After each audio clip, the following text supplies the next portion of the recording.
নমস্কাৰ স্বাগতম ষ্টুডিঅ'ত মই প্ৰাঞ্চল আজিৰে পৰা উচ্চতৰ মাধ্যমিকৰ চূড়ান্ত পৰীক্ষা অসম ৰাজ্যিক বিদ্যালয় শিক্ষা পৰিষদৰ নতুন নিয়ম অনুসৰি ৰাজ্যৰ 821টা কেন্দ্ৰত অনুষ্ঠিত হ'ব পৰীক্ষা কলা বিজ্ঞান বাণিজ্য আৰু বৃত্তিমূলক পৰীক্ষাত অৱতীৰ্ণ হ'ব 3,30,744 গৰাকী পৰীক্ষাৰ্থী এবাৰৰ কলা শাখাত অৱতীৰ্ণ হ'ব 2,47,863 জন পৰীক্ষাৰ্থী ইয়াৰ ভিতৰত 1,02,648 জন ছাত্ৰ আৰু 1,45,216 গৰাকী ছাত্ৰী বিপৰীতে তৃতীয় লিংগৰ এজন পৰীক্ষাৰ্থী বিজ্ঞান শাখাত অৱতীৰ্ণ হ'ব মুঠ 61,568 জন পৰীক্ষাৰ্থী ইয়াৰ ভিতৰত 34,801 জন ছাত্ৰ 26,766 গৰাকী ছাত্ৰী আৰু তৃতীয় লিংগৰ এজন পৰীক্ষাৰ্থী বাণিজ্য শাখাত মুঠ 19,806 জন পৰীক্ষাৰ্থী অৱতীৰ্ণ হ'ব ইয়াৰ ভিতৰত 13,782 জন ছাত্ৰ আৰু 6,024 গৰাকী ছাত্ৰী আনহাতে বৃত্তিমূলক শাখাত অৱতীৰ্ণ হ'ব 1,105 জন পৰীক্ষাৰ্থী ইয়াৰ ভিতৰত 887 জন ছাত্ৰ আৰু 218 গৰাকী ছাত্ৰী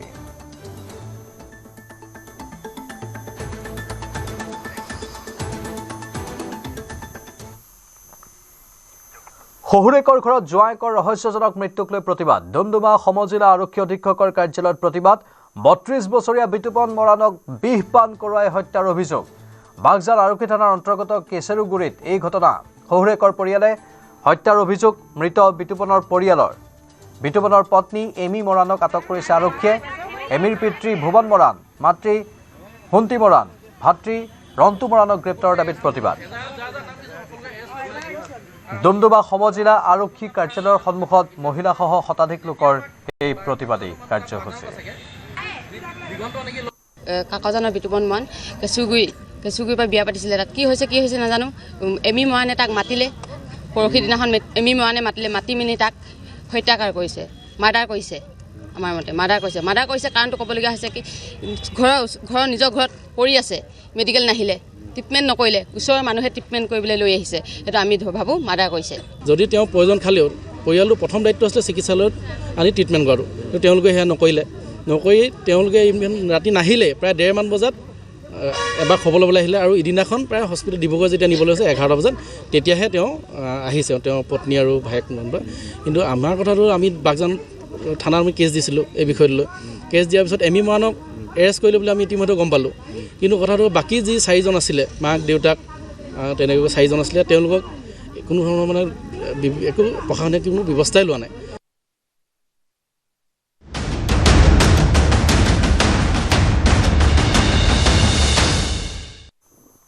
বৰঝাৰ বিমানবন্দৰৰ সমীপত ভয়ংকৰ দুৰ্ঘটনা দ্ৰুতবেগী ডাম্পাৰে মহতিয়ালে কেইবাখনো বাহন দুৰ্ঘটনাত আহত কেইবাজনো লোকক হস্পিটেলত ভৰ্তি ডাম্পাৰ চালকৰ দৌৰাত পথ ভাঙি চুৰমাৰ কেইবাখনো বাহন ডাম্পাৰ চালকজন সুৰামত্ত অৱস্থাত থকাৰ অভিযোগ ৰাইজৰ দুৰ্ঘটনাৰ পিছতে ডাম্পাৰতে আবদ্ধ হৈ আছিল চালকজন কেইবাখনো বাহন মহতিয়াই পদপথৰ ৰেলিঙত খুন্দা মাৰে ডাম্পাৰখনে এই দুৰ্ঘটনা কেন্দ্ৰ কৰি অঞ্চলটোত তীব্ৰ উত্তেজনাৰ সৃষ্টি হয় দুৰ্ঘটনা সংঘটিত কৰা চালকক উত্তম মধ্যম একাংশৰ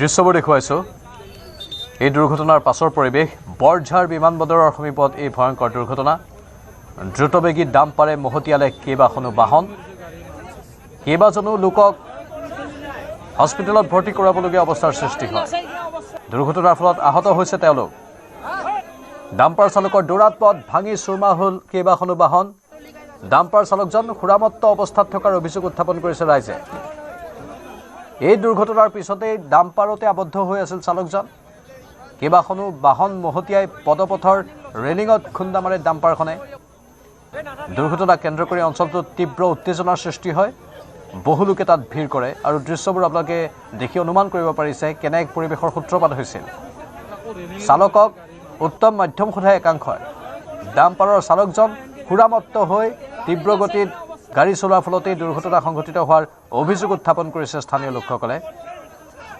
কেইবাখনো বাহনক মহতিয়াই লৈ গ'ল এই বাহনবোৰৰ অৱস্থা চাওক এই ডাম্পাৰখনে মহতিয়াই নিয়াৰ ফলত চুচুৰময় হৈ পৰে এই বাহনবোৰ কেইবাজনো লোক আঘাতপ্ৰাপ্ত হৈছে লগে লগে চিকিৎসালয়ত ভৰ্তি কৰোৱা হয় বিমানবন্দৰৰ সমীপতে এই পথ দুৰ্ঘটনা আৰু ডাম্পাৰ চালকৰ দৌৰাত্মৰ কথা নতুনকৈ কোৱাৰ কোনো প্ৰয়োজন নাই গুৰু গোসাঁই নমনাকৈ বাহন চলায় এই চালকবোৰে তাতে সুৰামত্ত অৱস্থাত থাকে একাংশ যাৰ ফলতে এই দুৰ্ঘটনাবোৰ সংঘটিত হয়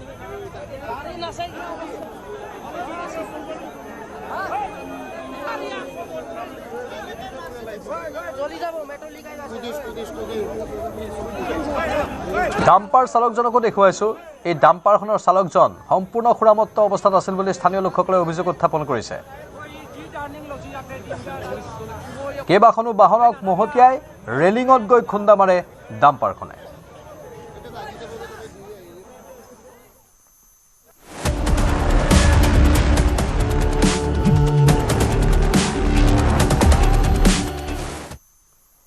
বিলাসীপাৰাত একাংশ বিজেপি নেতাই কৰিছে পলিটিকেল সুইচাইড বিলাসীপাৰাত বিজেপিৰ মাজতে কাজিয়া চলি আছে বুলি স্বীকাৰ কৰি এই বিস্ফোৰক মন্তব্য মুখ্যমন্ত্ৰী হিমন্ত বিশ্ব শৰ্মাৰ বিলাসীপাৰাত বিজেপিৰ মাজতে কাজিয়া চলি আছে বুলি স্বীকাৰ কৰিলে মুখ্যমন্ত্ৰীয়ে বিলাসীপাৰাত কিছুমান বিজেপি নেতাই পলিটিকেল সুইচাইডৰ কাম কৰি আছে বুলি মন্তব্য কৰি মুখ্যমন্ত্ৰীয়ে ক'লে বিলাসীপাৰাত যিয়ে বিজেপিৰ টিকট নাপাব সিয়ে চিপ্ৰাং মাৰিব কিছুদিন পূৰ্বে টিকট লৈ বাজপেয়ী ভৱনত হুলস্থুল কৰা বিলাসীপাৰাৰ একাংশ নেতাক ধমক দিছিল মুখ্যমন্ত্ৰী হিমন্ত বিশ্ব শৰ্মাই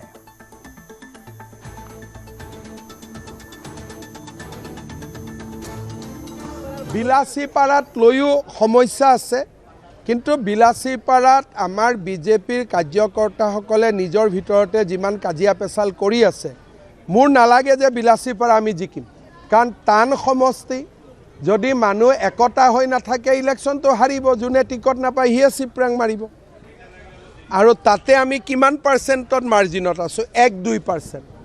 সেইকাৰণে যেতিয়া 1-2%ত মাৰ্জিনত থকা চিট এটাত বিজেপিৰ নিজৰ ভিতৰতে দুটা গ্ৰুপ হয় তেতিয়া বুজি পাব লাগে যে এইটো চিটত জিকাৰ সম্ভাৱনা কম মই পুৰা খাটাং পলিটিক্স কৰোঁ মই এইটো জানো যে বিলাসীপাৰাত বিজেপিৰ মানুহখিনিয়ে সকলোৱে নহয় কিছুমান নেতাই এতিয়া পলিটিকেল সুইচাইডৰ কাৰণে কাম কৰি আছে যে যোন হাৰে হাৰক ই টিকট পাব নালাগে যোন জিকে জিকক ই টিকট পাব নালাগে তাৰ মানে কি যে তাৰ মানে আমি পলিটিকেলি সুইচাইড কৰিম আমাৰ সমষ্টিটো আৰু পিছুৱাই থাকক গতিকে এইটো বিলাসীপাৰাৰ দুৰ্ভাগ্য বুলি ক'ব লাগিব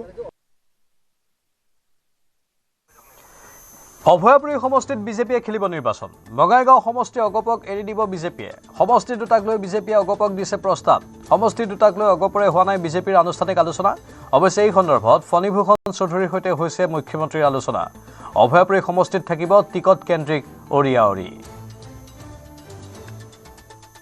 টিকট কেন্দ্ৰিক অৰিয়াঅৰি কেইটামান সমষ্টিত থাকিব বহুতত নাথাকে অভয়াপুৰীত থাকিব কাৰণ বঙাইগাঁৱত বিজেপিৰ মানে বহুত দিন ইলেকশ্যন উঠিব পৰা নাই এইবাৰ এটা সম্ভাৱনা আছে অভয়াপুৰীত উঠাৰ গতিকে সকলোৱেতো টিকট বিচাৰিব বঙাইগাঁও জিলাত এটা অভয়াপুৰীত বিজেপিয়ে খেলিব আৰু বঙাইগাঁৱত এজিপিয়ে খেলিব সেইটো আমাৰ প্ৰস্তাৱ এজিপিৰ লগত ফৰ্মেল আলোচনা হোৱা নাই কিন্তু মই ফণীদাৰ লগত অলৰেডি পাতিছোঁ যে অভয়াপুৰীত আমি খেলিম বঙাইগাঁৱত আপোনালোকে খেলক অভয়াপুৰীত কণ্ট্ৰল অভয়াপুৰীত যিয়ে নহওক আমি জিকিম কাৰণ অভয়াপুৰীত মাৰ্জিন 1-2% নহয় অভয়াপুৰীত মাৰ্জিন 30-40%ত গতিকে অভয়াপুৰীত টিকেট বিচাৰাটো চবৰ অধিকাৰ আছে কিন্তু আজিয়ে যদি মই কাবাক এনাউন্স কৰি দিওঁ বাকীবিলাকে মানি ল'ব অভয়াপুৰীত পৰিৱেশটো জাতি ধৰ্মলৈ হোৱা নাই বিলাসীপাৰাত খিলঞ্জীয়া বিলাসীপাৰাত পৰিৱেশটো বেলেগ ফালে লৈ গৈ আছে অভয়াপুৰীত 10জনে টিকট খুজিছে ময়ো যেতিয়া প্ৰথম টিকট খুজিছিলোঁ মোৰ এগেইনষ্টতো 10জনে খুজিছিল এইটোতো অধিকাৰ আছে মানুহৰ সেইকাৰণে অভয়াপুৰী আৰু বিলাসীপাৰাৰ পৰিৱেশ একে নহয় আজি ৰাজ্য চৰকাৰৰ নিযুক্তি প্ৰদান অনুষ্ঠান অসম ৰাজ্যিক গ্ৰামীণ জীৱিকা অভিযানৰ ঠিকাভিত্তিক 185গৰাকী প্ৰাৰ্থীলৈ নিযুক্তি পত্ৰ বিভিন্ন বিভাগৰ অধীনস্থ পদৰ বাবে 1694গৰাকী প্ৰাৰ্থীক প্ৰদান কৰিব নিযুক্তি পত্ৰ খানাপাৰাৰ জ্যোতি বিষ্ণু আন্তৰ্জাতিক কলা মন্দিৰত নিযুক্তি প্ৰদান অনুষ্ঠান মুখ্যমন্ত্ৰী হিমন্ত বিশ্ব শৰ্মাই প্ৰদান কৰিব নিযুক্তি পত্ৰ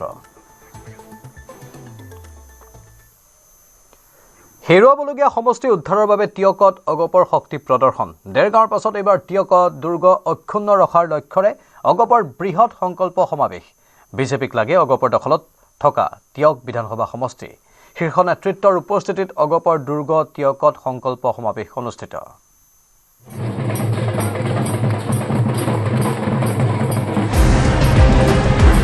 অগপই হেৰুৱাব নিবিচাৰে বিধায়ক থকা সমষ্টি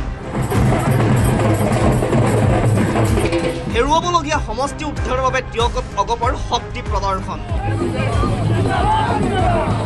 দেৰগাঁৱৰ পিছত এবাৰ টিয়কত অগপৰ সংকল্প সমাৰোহ বিজেপিক লাগে অগপৰ দখলত থকা টিয়ক বিধানসভা সমষ্টি কিন্তু বিধায়ক থকা সমষ্টিক লৈ নাচুৰ বান্দা অগপৰ নেতৃত্ব এফালে টিয়ক সমষ্টিলৈ মুখ্যমন্ত্ৰীক বিজেপি কৰ্মীৰ আহ্বান আনফালে দেৰগাঁৱৰ পিছত দলীয় শীৰ্ষ নেতৃত্বৰ উপস্থিতিত অগপৰ দুৰ্গ টিয়কত সংকল্প সমাৰোহ দুটাকৈ কাৰ্যকাল দখলত থকা সমষ্টিটোত মন্ত্ৰী অতুল বৰা আৰু কেশৱ মহন্তই বজালে নিৰ্বাচনী ৰণসিঙা পূৰ্বৰ দৰে এইবাৰো সমষ্টিটো নিজৰ হাতত ধৰি ৰখাৰ সংকল্প অগপ নেতৃত্বৰ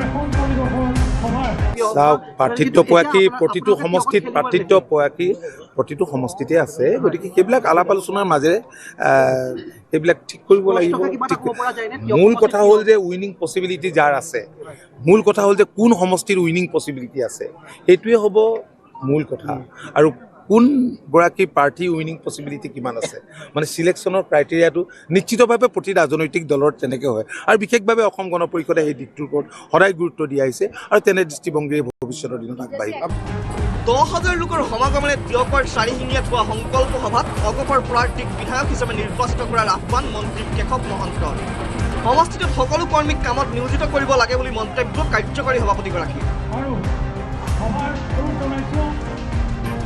যোৰহাটলৈ অহাৰ সময়ত মুখ্যমন্ত্ৰীয়ে ঘোষণা কৰিছিল যোৰহাটৰ এটা সমষ্টি অগপক দিয়াৰ কথা কিন্তু মুখ্যমন্ত্ৰীৰ সেই কথা এতিয়াও সহজভাৱে লোৱা নাই বিজেপিৰ কৰ্মীয়ে নিৰ্বাচনলৈ 1.5 মাহ বাকী থকা টিয়ক সমষ্টি অগপই পাবনে বিজেপিয়ে পাব তাকে লৈ দল দুটাৰ মাজত চলিছে টনা আজোৰা টিয়কৰ পৰা দিগন্ত হাজৰিকাৰ সহযোগত গৌতম বুঢ়াৰ report news 18 Assam north east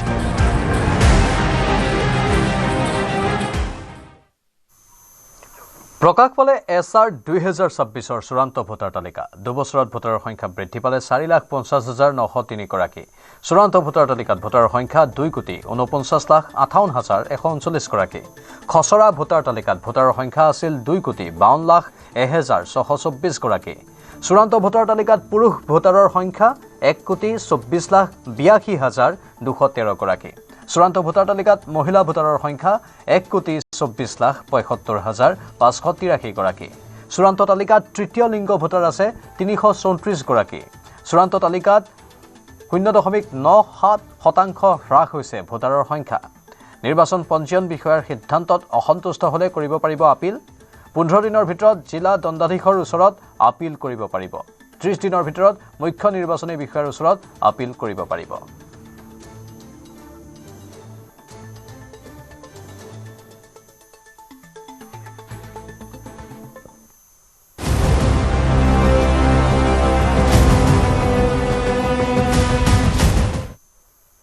এবাৰ কংগ্ৰেছক বুঢ়া আঙুলি মুখ্যমন্ত্ৰী হিমন্ত বিশ্ব শৰ্মাৰ দিছপুৰ থানাত কংগ্ৰেছ নেতৃত্বই গোচৰ তৰাক লৈ মুখ্যমন্ত্ৰীয়ে দেখুৱালে বুঢ়া আঙুলি গোচৰ তৰিও মোক কংগ্ৰেছে ভয় খুৱাব নোৱাৰে বুলি মন্তব্য মুখ্যমন্ত্ৰীৰ শিৱামণি বৰাই কেছ দিয়ক দিগন্ত বৰ্মনে কেছ দিয়ক ৰাহুল গান্ধীয়ে কেছ দিয়ক বুলি কৈ বুঢ়া আঙুলি দেখুৱালে মুখ্যমন্ত্ৰী হিমন্ত বিশ্ব শৰ্মাই শিৱামণি বৰাই কেছ দিয়ক দিগন্ত বৰ্মনে কেছ দিয়ক তেওঁলোকৰ মালিক ৰাহুল গান্ধীয়ে কেছ দিয়ক বুঢ়া আঙুলি বাস গোচৰ তৰিলে মোৰ কিটো হ'ব মইতো কলা মানে কলা বগা মানে বগা আজিও ভাষণত মই কি ক'লোঁ মই ভয় খাই আছোঁ নেকি গতিকে মোকতো এইবিলাকে কোনো ভয় খুৱাব নোৱাৰে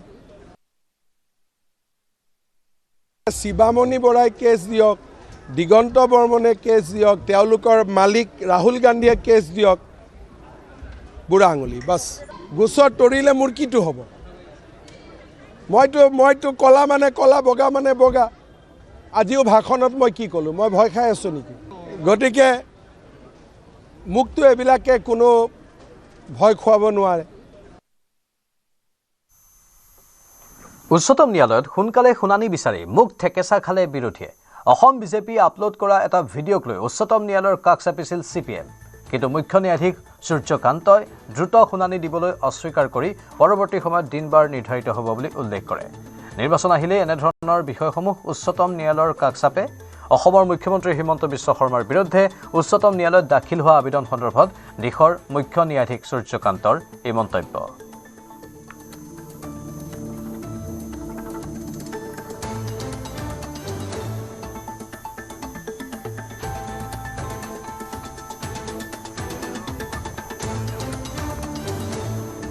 পুনৰবাৰ জনাইছোঁ, উচ্চতম ন্যায়ালয়ত সোনকালে শুনানি বিচাৰি মুখ ঠেকেচা খালে বিৰোধীয়ে।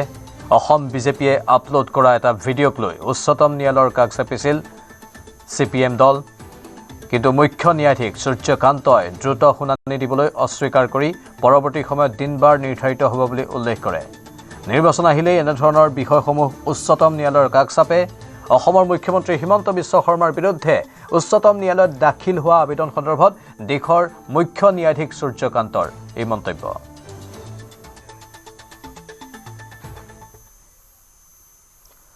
আনফালে কংগ্ৰেছে ৰচিছে মাৰপিটৰ ভয়ংকৰ ষড়যন্ত্ৰ।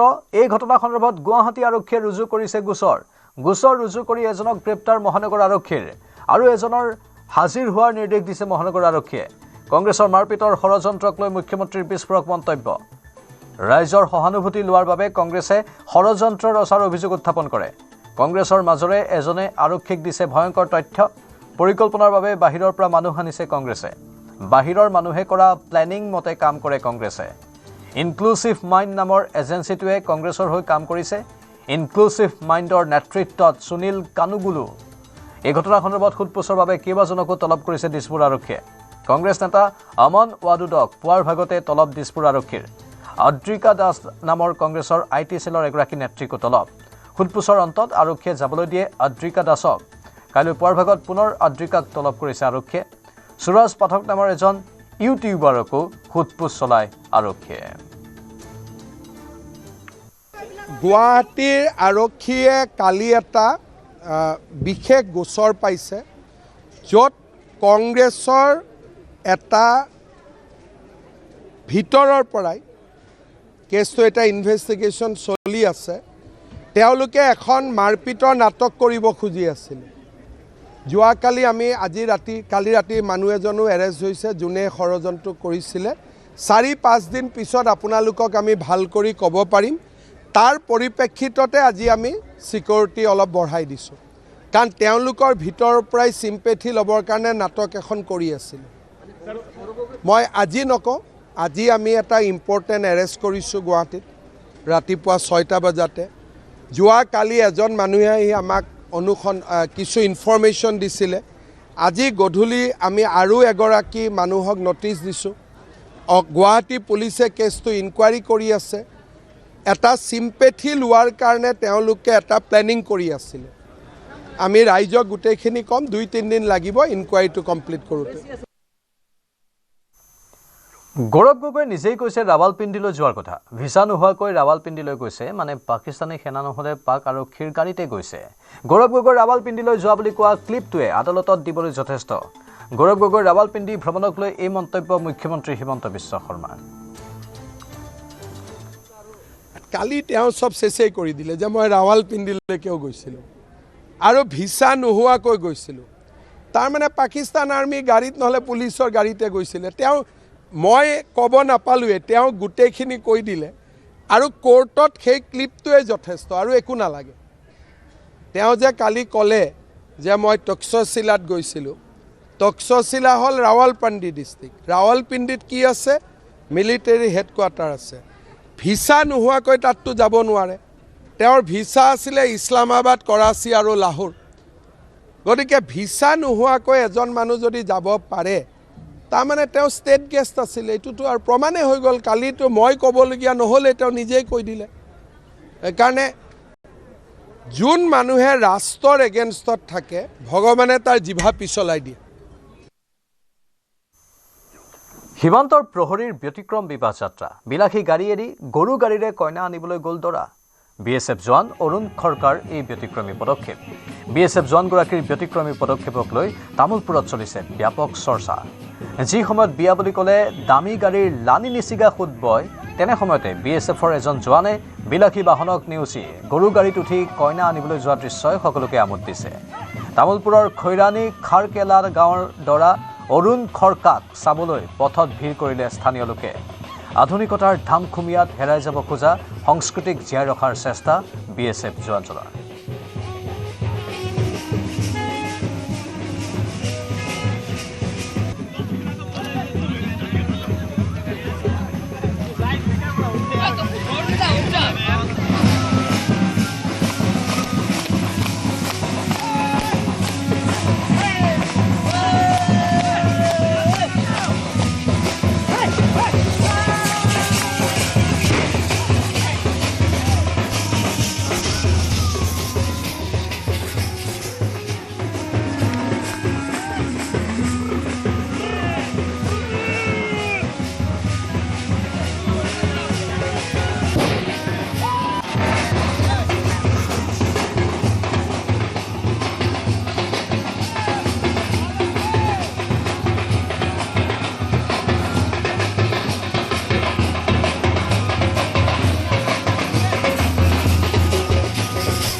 সব মোৰ বন্ধুহঁতক সবকে মোৰ পৰিয়ালো আৰু মোৰ পৰিয়াল আৰু মোৰ বন্ধুসকলে মোক আজি এই ব্যৱস্থা কৰি দিলে যে মই অত্যন্ত সুখী।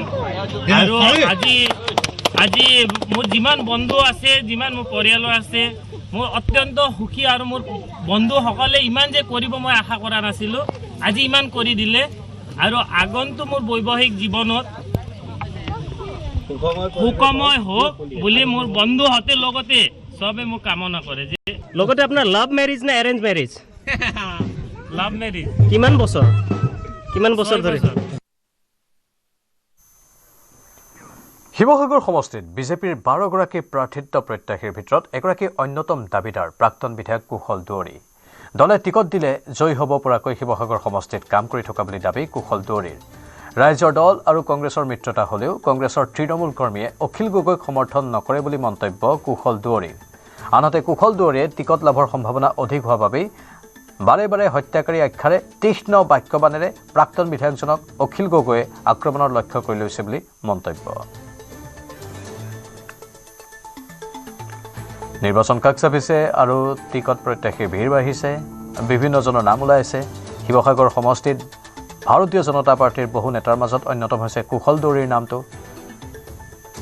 দলে টিকট দিলে জয়ী হ'ব পৰাকৈ শিৱসাগৰ সমষ্টিত কাম কৰি থকা বুলি দাবী কৰিছে কুশল দুৱৰীয়ে। অখিল গগৈৰ বিৰুদ্ধে বহু কথা উল্লেখ কৰিছে কুশল দুৱৰীয়ে। অখিল গগৈয়ে ভুৱা প্ৰচাৰ চলায় বুলি উল্লেখ কৰা হৈছে। আৰু স্বাভাৱিকতেই শিৱসাগৰ সমষ্টিত এইবাৰ অখিল গগৈ তীব্ৰ প্ৰত্যাহ্বানৰ সন্মুখীন হ'ব বুলিও উল্লেখ কৰা হৈছে।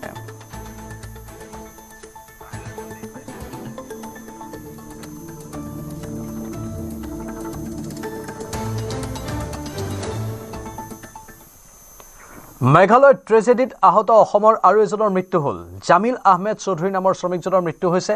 GMCHত চিকিৎসাধীন অৱস্থাত মৃত্যু হ'ল জামিল আহমেদৰ। মৃত জামিল আহমেদৰ ঘৰ হাইলাকান্দিৰ দিননাথপুৰত। কয়লা খনিত সংঘটিত বিস্ফোৰণত আহত হৈছিল জামিল। কয়লা খনি বিস্ফোৰণত নিহতৰ সংখ্যা 29 জনলৈ বৃদ্ধি পাইছে। বৰ্তমানেও মৃত্যু গহ্বৰত অব্যাহত আছে উদ্ধাৰ অভিযান।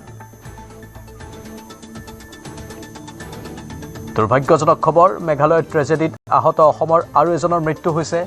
জামিল আহমেদ চৌধুৰী নামৰ শ্ৰমিকজনৰ মৃত্যু হৈছে। GMCHত চিকিৎসাধীন অৱস্থাত মৃত্যু হৈছে জামিল আহমেদৰ। মৃত জামিল আহমেদৰ ঘৰ হাইলাকান্দিৰ দিননাথপুৰত। কয়লা খনিত সংঘটিত বিস্ফোৰণত আহত হৈছিল জামিল। কয়লা খনি বিস্ফোৰণত নিহতৰ সংখ্যা এতিয়া 29 জনলৈ বৃদ্ধি পাইছে। বৰ্তমানেও মৃত্যু গহ্বৰত অব্যাহত আছে উদ্ধাৰ অভিযান।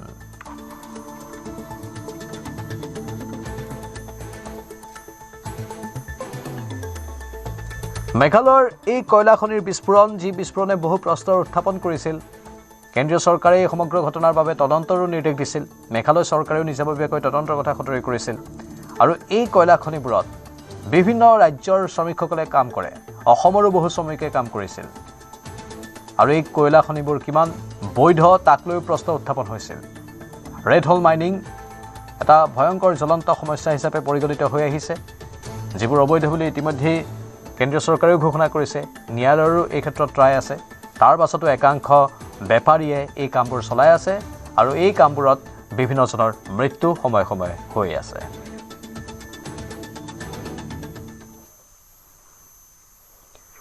ব্ৰিটেইনৰ প্ৰধানমন্ত্ৰীৰ দৌৰত আগবাঢ়িছে পাকিস্তানী মূলৰ শাবানা মাহমুদ। জল্পনা কল্পনা বাস্তৱ হ'লে ব্ৰিটেইনৰ প্ৰথম মুছলমান প্ৰধানমন্ত্ৰী হ'ব শাবানা মাহমুদ।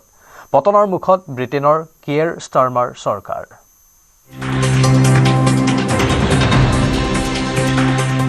এপষ্টেইনৰ পাকত Keir Starmer. ব্ৰিটেইনত হাহাকাৰ। থৰক বৰক লেবাৰ পাৰ্টিৰ চৰকাৰ। এনে জটিল ক্ষণত ব্ৰিটেইনৰ প্ৰধানমন্ত্ৰীৰ দৌৰত আগবাঢ়িছে পাকিস্তানী মূলৰ শাবানা মাহমুদ। জল্পনা কল্পনা বাস্তৱ হ'লে ব্ৰিটেইনৰ প্ৰথম মুছলমান প্ৰধানমন্ত্ৰী হ'ব শাবানা মাহমুদ। জেফ্ৰি এপষ্টেইনৰ ফাইলে পতনৰ মুখলৈ ঠেলি দিছে ব্ৰিটেইনৰ কিয়েৰ ষ্টাৰমাৰ চৰকাৰক। এপষ্টেইন সংযোগৰ বাবেই পদত্যাগ কৰিবলৈ বাধ্য হৈছে প্ৰধানমন্ত্ৰী ষ্টাৰমাৰৰ চিফ অফ ষ্টাফসহ একাধিক শীৰ্ষ বিষয়াই। পদ এৰিবলৈ সাজু হৈ আছে আন কেইবাজনো বিষয়া। ধনৰ বিনিময়ত দেশৰ গুৰুত্বপূৰ্ণ নথি শত্ৰুৰ হাতত তুলি দিয়াৰ অভিযোগত অপৰাধৰ গোচৰৰ সন্মুখীন হৈছে ষ্টাৰমাৰৰ কেইবাজনো বিষয়া। এই পৰিস্থিতিয়ে কঁপনি তুলিছে 10 ডাউনিং ষ্ট্ৰীটত। কিয়েৰ ষ্টাৰমাৰে পদত্যাগ কৰিলেই প্ৰথম মুছলমান মহিলা হিচাপে ব্ৰিটেইনৰ প্ৰধানমন্ত্ৰী হোৱাৰ দৌৰত আছে শাবানা মাহমুদ। লেবাৰ পাৰ্টিৰ সুপন্থী গোষ্ঠীৰ ঘনিষ্ঠ শাবানাৰ জন্ম বাকিংহামত। 1980 চনত জন্ম হোৱা শাবানাৰ আছে পাকিস্তান কানেকশ্যন। 60ৰ দশকত পাক অধিকৃত কাশ্মীৰৰ মিৰপুৰৰ পৰা ব্ৰিটেইনলৈ উঠি আহিছিল শাবানাৰ পূৰ্বপুৰুষ। 2002 চনত অক্সফৰ্ড বিশ্ববিদ্যালয়ৰ লিংকন কলেজৰ পৰা আইনৰ ডিগ্ৰী লোৱা শাবানাই লেবাৰ পাৰ্টিত যোগ দিছিল 2010 চনত। সেই বছৰেই বাকিংহামৰ লেডিউল আসনৰ পৰা ব্ৰিটেইনৰ সংসদলৈ নিৰ্বাচিত হৈছিল শাবানা মাহমুদ। 55.7% ভোট পাই সাংসদ হোৱাৰ পাছতে সমকামী বিয়াক সমৰ্থন কৰি ব্ৰিটেইনত বিতৰ্কৰ সূচনা কৰিছিল শাবানাই। 2019 চনত LGBTQ সম্পৰ্কে শাবানা মাহমুদে আন এক বিতৰ্কিত মন্তব্য কৰিছিল ব্ৰিটেইনৰ সংসদত। পাছে সেই মন্তব্যৰ বাবে নিজ দলতে কঠোৰ সমালোচিত হৈছিল শাবানা মাহমুদ। কিন্তু লেবাৰ পাৰ্টিৰ কঠোৰ সমালোচনাৰ মুখামুখি হোৱাৰ পাছতো থমকি ৰোৱা নাছিল শাবানা মাহমুদৰ ৰাজনৈতিক যাত্ৰা। লেবাৰ পাৰ্টিত ক্ৰমে গুৰুত্ব বঢ়া শাবানাই দখল কৰিছিল এটাৰ পাছত আনটো গুৰুত্বপূৰ্ণ পদ। 2023 চনত দ্য ষ্টেটছমেন কাকতে ব্ৰিটেইনৰ 20 গৰাকী প্ৰভাৱশালী বাওঁপন্থী ৰাজনীতিকৰ তালিকাত স্থান দিয়াৰ পাছত দ্ৰুতগতিৰ উত্থান হ'ল শাবানাৰ ৰাজনৈতিক কেৰিয়াৰৰ। তাৰ এবছৰৰ পাছতে ব্ৰিটেইনৰ প্ৰথম মুছলিম আৰু তৃতীয়গৰাকী মহিলা হিচাপে লৰ্ড চেঞ্চেলৰ পদত অধিষ্ঠিত হ'ল শাবানা মাহমুদ। চৰকাৰ গঠনৰ পাছতে কিয়েৰ ষ্টাৰমাৰে বিদেশ সচিব পদত স্থান দিলে শাবানা মাহমুদক।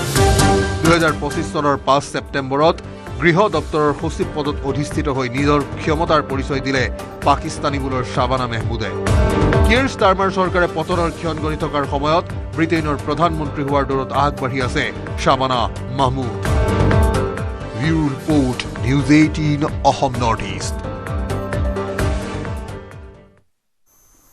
ষ্টাৰমাৰৰ স্থানত অন্য ব্যক্তিক নিযুক্তিৰ দাবী হেৰী পটাৰৰ স্ৰষ্টা JK ৰাউলিঙৰ। মহিলাৰ অধিকাৰ আৰু সুৰক্ষা সুনিশ্চিত কৰোতাক প্ৰধানমন্ত্ৰীৰ স্থান দিব লাগে বুলি মত প্ৰকাশ ৰাউলিঙৰ। JK ৰাউলিঙে পূৰ্বৰে পৰাই বিৰোধিতা কৰি আহিছিল ষ্টাৰমাৰৰ। এপষ্টেইন ফাইল খোলাৰ লগে লগেই এই বিৰোধিতা আৰু তীব্ৰতৰ হৈ পৰে। PM ষ্টাৰমাৰক ডাউনিং ষ্ট্ৰীটৰ পৰা বাহিৰ কৰিবলৈ দাবী কৰাৰ তালিকাত সংযুক্ত হৈছে ৰাউলিঙৰ নাম। ৰাউলিঙৰ এই দাবীৰ সমৰ্থন কৰি ইলন মাস্কেও পোষ্ট কৰিছে সামাজিক মাধ্যমত।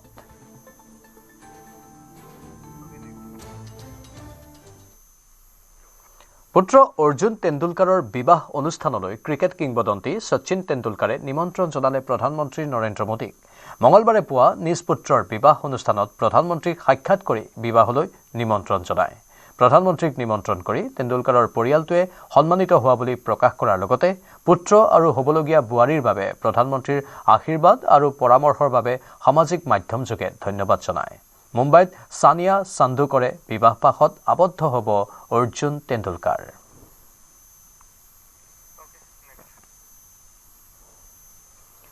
হলিউডৰ ছবিৰ ষ্টাইলত ডকাইতি। দিন দুপৰতে ব্যস্ত ঘাইপথত বিস্ফোৰণ ঘটাই অস্ত্ৰধাৰী ডকাইতে লুটিলে টকা ভৰ্তি বাহন।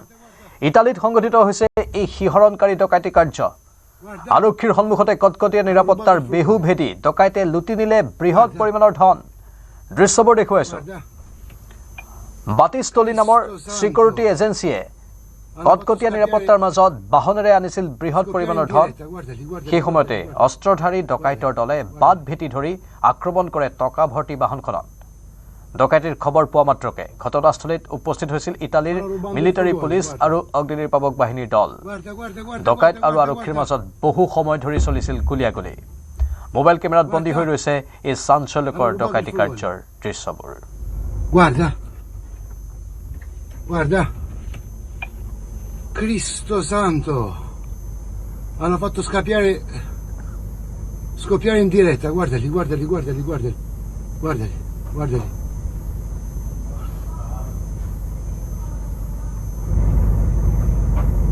Stanno rubando il furgone, guarda.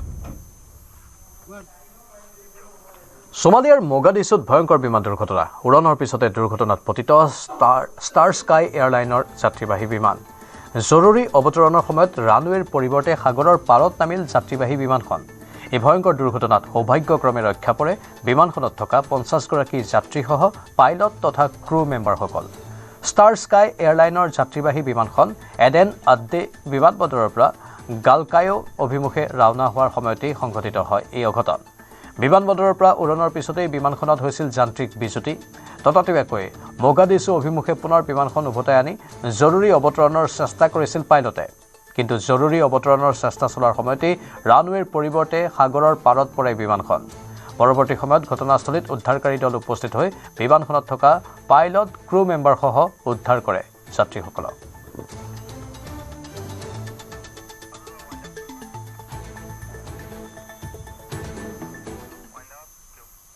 সময় হৈছে এতিয়াৰ বাতৰিৰ পৰা বিদায় লোৱাৰ নমস্কাৰ